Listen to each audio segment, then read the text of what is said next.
Assalamualaikum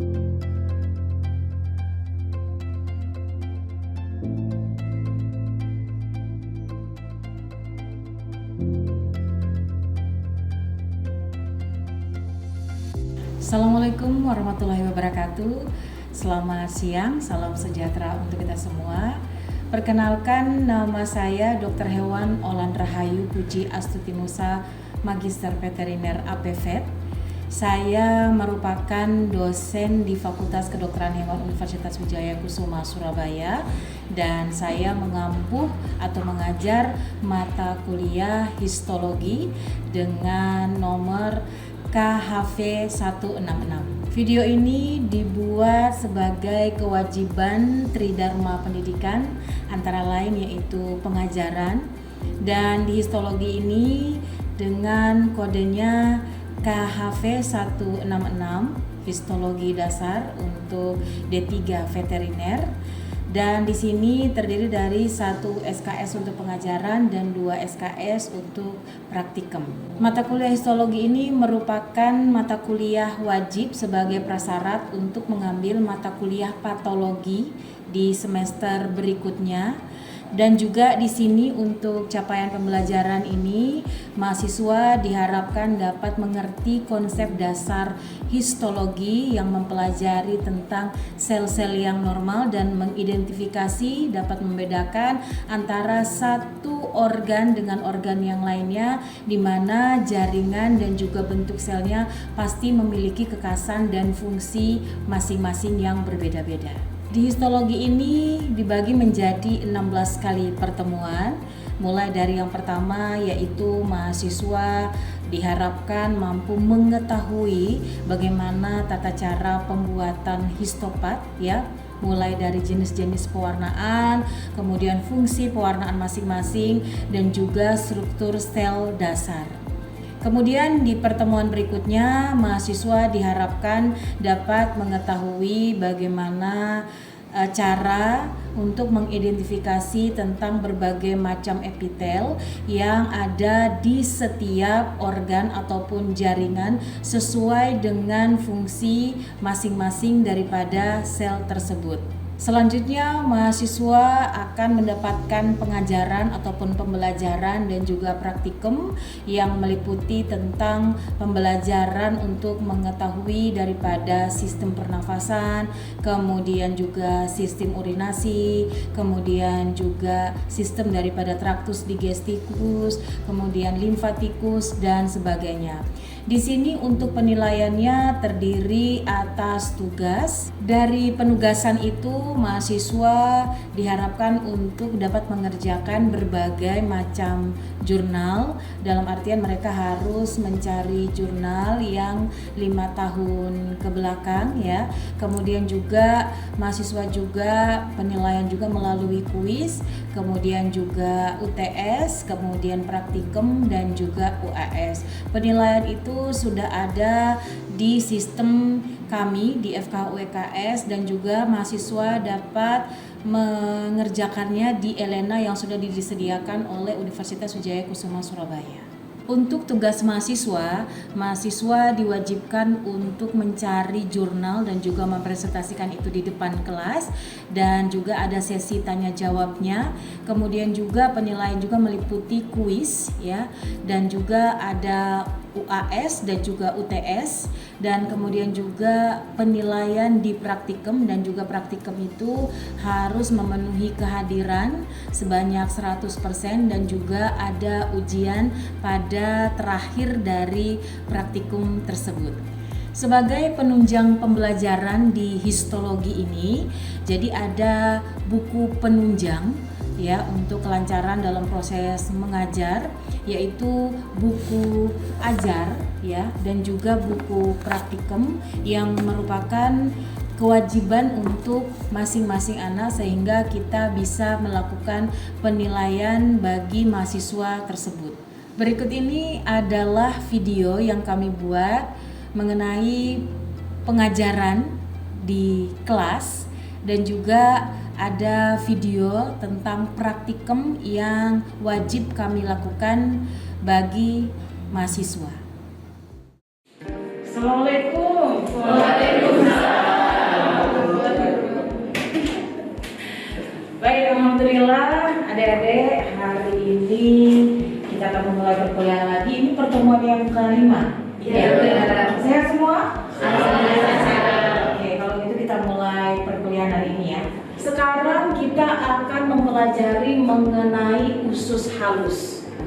Ya, organ usus halus. Jadi usus halus ini dia merupakan masih bagian daripada traktus digestivus.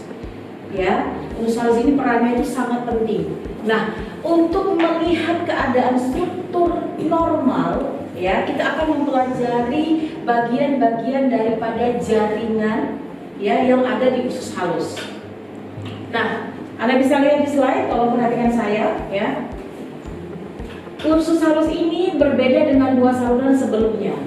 Ya, pada lumen usus halus ditemukan beberapa pelipatan pada permukaannya. Nah, kenapa harus ada pelipatan? Ya, kenapa dalam usus halus itu di mukosanya itu harus ada lipatan? Jadi itu sesuai dengan fungsi daripada usus halus. Ya, fungsi daripada usus halus itu adalah untuk absorpsi sari-sari makanan. Sehingga secara struktur normalnya untuk mengefektifkan fungsi daripada usus halus itu yaitu untuk penyerapan sari-sari makanan, makanya di mukosa itu terjadi lipatan-lipatan mukosa. Lipatan-lipatan mukosa ini ya yang pada permukaan ya, kan saya sudah bilang tadi di bagian tunika mukosa itu ada epitel selapis silindris, kemudian lamina propria sama muscularis mukosa. Ya, jadi daerah lipatannya ini bisa dimulai dari epitel ke lamina atau bisa juga mulai dari epitel ke muscularis mukosa. Di dalam gambar, ya Anda bisa lihat lipatannya itu yang mana Dokter Olan? Ini, ya, ini lipatannya. Ini lipatannya.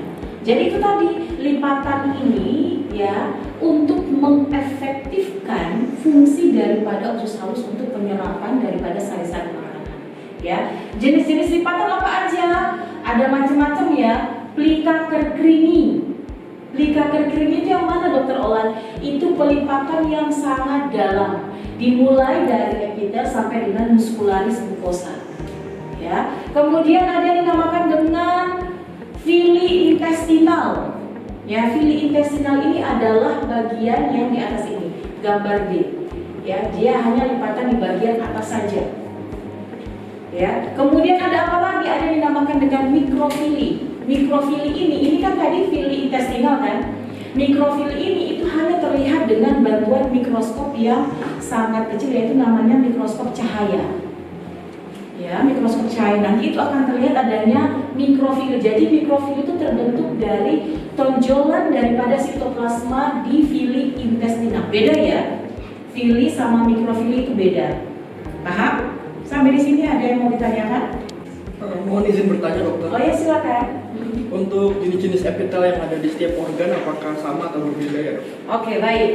Adik-adik tolong diperhatikan ya. Ini ada pertanyaan dari temanmu. Ditanyakan apakah setiap jenis epitel itu di tiap organ itu apakah berbeda? Ya, jawabannya adalah berbeda. Nah, contohnya gimana? Contohnya misalnya ini usus halus ini kan masuk di pencernaan. Epitelnya itu dia berbeda dengan yang ada di pernafasan. Contoh misalnya, kalau di usus halus ini dia jenisnya adalah epitel selapis silindris. Ya, kalau di trakea itu namanya epitel berderet silindris berkinosilia. Jadi ada kinosilianya. Jadi memang ada fungsinya masing-masing. Pada epitel kan waktu pertemuan pertama kita sudah membahas itu ya. Jadi memang setiap organ itu tergantung dari fungsi ya masing-masing sehingga epitelnya juga itu akan berbeda-beda. Sesuai di buku ajar yang setiap orang kan sudah punya ya, setiap manusia sudah punya ya.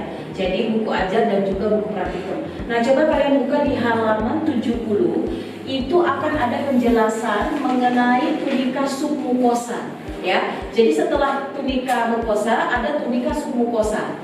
Tunika submukosa ini ya itu di bagian ini ya, di bagian bawahnya daripada tunika mukosa. Ya, jadi tunika submukosa ini isinya apa? Dia mengandung ganglion otonom atau yang dinamakan dengan syaraf. Ya, kemudian ada apa lagi? Pembuluh darah Ya, ada apa lagi? Kelenjar ya. Nah, kelenjar ini dia hanya sangat spesial, hanya ada di duodenum, namanya kelenjar Brunner. Ya, jadi usus halus itu kan ada duodenum, jejunum, sama ilium. Ya, jadi yang ada kelenjarnya di submukosanya itu hanya ada di duodenum, yaitu namanya kelenjar Brunner. Ya, nama itu adalah paling bekas pada duodenum. Nah, itu akan jadi pembeda. Nah, dokter Oman, fili-fili itu setiap di bagian usus halus itu di duodenum, jejunum, sama ilium ada perbedaannya nggak? Ada perbedaannya, ya. Jadi kalau misalnya kita lihat di duodenum, ya, ini akan terlihat adanya fili-filinya ini dia berbentuk daun, dia lebar, ya. Kemudian dia perikardial kriminya, lipatannya itu dia bercabang-cabang. Itu aja udah beda. Baik adik-adik, syukur alhamdulillah ya. Perkuliahan hari ini histologi selama 1 jam sudah berlalu ya. Jadi saya akan memberikan tugas adik-adik tolong membuat rangkuman ya, mulai dari halaman 70 sampai dengan halaman 100 tentang usus halus ya. Nanti dikumpulkan ke saya 2 hari kemudian ya, dan juga tolong dibaca tentang jurnal ya, jurnal tentang organ pada usus halus dan juga pada usus besar untuk kelanjutan perkuliahan berikutnya ya.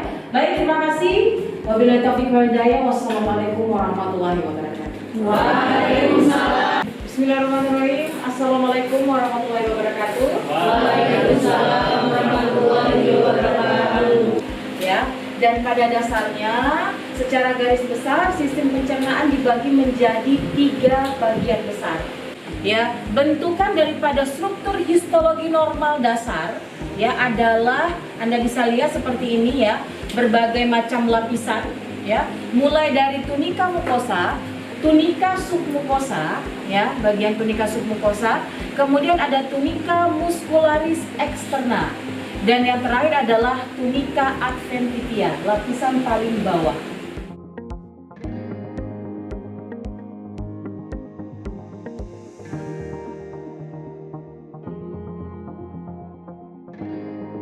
Hepatosit ya. Jadi Anda bisa lihat dia bentuknya bentukan sel open face. Coba ini.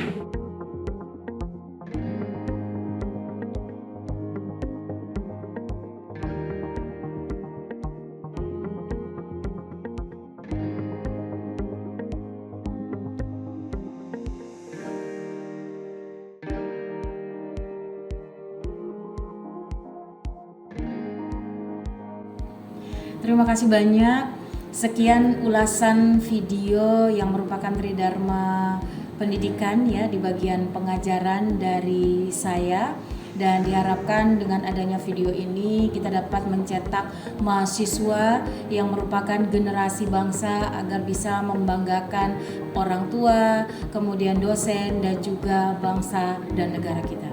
Terima kasih. Wabillahi taufiq wal hidayah. Wassalamualaikum warahmatullahi wabarakatuh.